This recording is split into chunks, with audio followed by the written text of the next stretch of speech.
Yeah, the stay-at-home order in Southeast. Now, Indigbo, Umunem, let's think again. Wow. Distinguished guests, organizers of this esteemed event, fellow entrepreneurs, and esteemed members of the Igbo community here in Lagos, everyone, good morning. I am honored to be here with you today at the All Markets Conference 2023, organized by the Indigbo and Maka Progressive Market Association. The theme of this conference, catalyzing partnership with traders through innovation, technology, analytics, and sustainability, is very, very timely and important. Now, reforming the Igba boy apprenticeship or whatever. To continue, I want to draw your attention to a remarkable aspect of our economy history. The Igbo boy apprenticeship system, otherwise called the Igbo apprenticeship system by business and economics experts worldwide. This time honored tradition has played a pivotal role in the growth of capital formation in Igbo land, especially during the challenging post-Civil War recovery period. It is a system that has been studied extensively by renowned institutions such as Harvard Business School, with business cases dedicated to showcasing its unique merits in top business schools worldwide. Today, it stands as a shining example of excellent venture capital in the world. However, let us pause for a moment and ask ourselves a rhetorical question. How many of us in this conference still have apprentices? Perhaps a few. As we reflect on this, we must acknowledge that the Igba boy apprenticeship system is going into extinction, but we must be innovative in our approach to revive and sustain it. You cannot afford to let this invaluable heritage fade away, for it carries the seeds of our future prosperity. This draws down to another important question we must ponder on. Should we formalize the Igba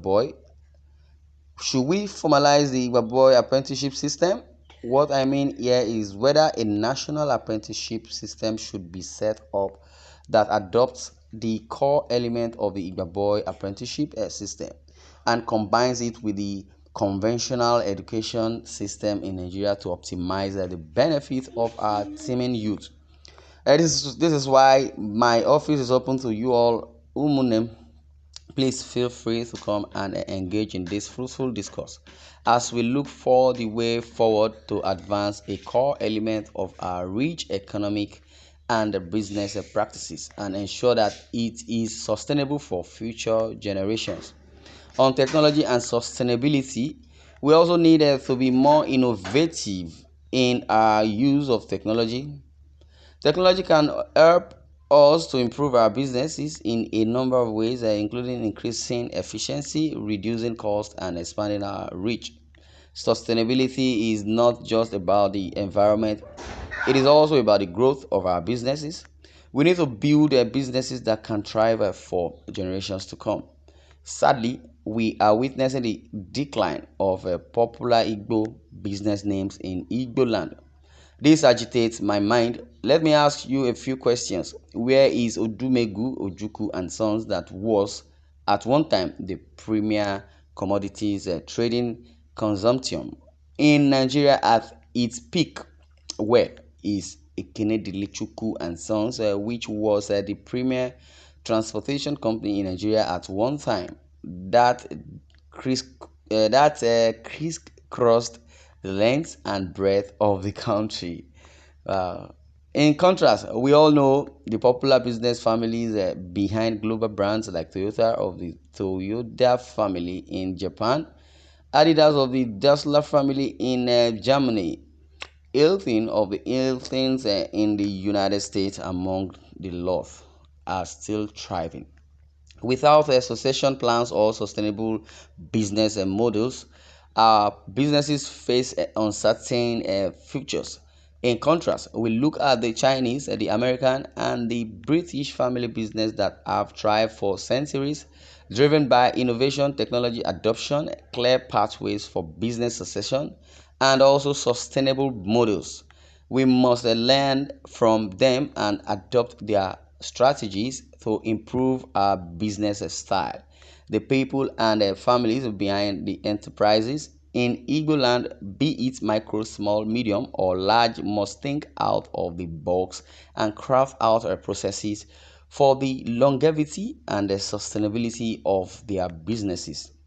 Also, to achieve the sustainable business growth, we need to focus on building progressive business ecosystems that support small, medium, and large-scale enterprises among the Igbo community in Nigeria. This requires reforming the Igbo apprenticeship system, which should include the establishment of innovation hubs, enabling modern financing options like listing on moderate stock exchanges and establishing commodity exchanges for improved liquidity and trading of goods. We must also be open to equity investment and venture financing, fostering an environment that encourages risk taking and innovation. As individuals in positions of influence, both in the government and the private sector, we have a responsibility to create an enabling environment for businesses to thrive. We must work towards implementing legislation that ensures ease of doing business throughout Nigeria, particularly in Igbo land. We need the support of our state governments to institute policies and frameworks that drive economic growth and sustainability. Wow, this is so very interesting. Now, ụmụnne na ụmụnna Igbo bụ Igbo. Let me assure you that my colleagues and I from the Southeast are committed to these tasks in the next 4 years of the current administration. With me as the Deputy Speaker, we will work together towards an inclusive and prosperous Nigeria. One of the key priorities of this current administration is the decongestion of our seaport and investments in key infrastructure, including roads, rail, other logistics, and storage systems. I will ensure that as the Deputy Speaker of the House of Representatives and a leader in the 10th National Assembly, we expend all the legislative and oversight powers in our capacity to ensure that all of those and these enabling development for the growth and sustainability of our businesses are carried out. Our collective responsibility, which has been said and is going to be repeated, while we strive for success and growth, we must also address the threats faced by Igbo businesses across Nigeria. I want to emphasize here that our constitutional rights protect us. Section 4(1), subsection 1 of the 1999 Constitution guarantees every citizen of Nigeria the freedom to move, freedom to reside, freedom to trade anywhere within the country. This constitutional backing supports our business endeavors as long as we contribute positively to our host communities and maintain peaceful and friendly relationships. In this spirit, let us remember the long-standing harmonious relationship between the Yoruba and the Igbo, especially in Lagos and other parts of the Southwest. We have come a long way together, both economically and politically. We can draw inspiration from past collaborations, such as Sir Louis Odumegu Ojuku's role as the founding president of the Nigerian Stock Exchange in Lagos. Founding president of the Nigerian Stock Exchange in Lagos, and the partnership between Nnamdi Azikiwe and Sir Abat Badmus Macaulay during the glory days of the then National Council of Nigeria and the Cameroons, which is the NCNC. Wow, this is a story to be emulated by. Now, concerning the headline which we read, it says, "Stay at home order in Southwest Indigbomunem." Let's think again. The staying at home, sit at home, or doing all that at home, because the developer in a developed country, people sit at home, stay at home to work.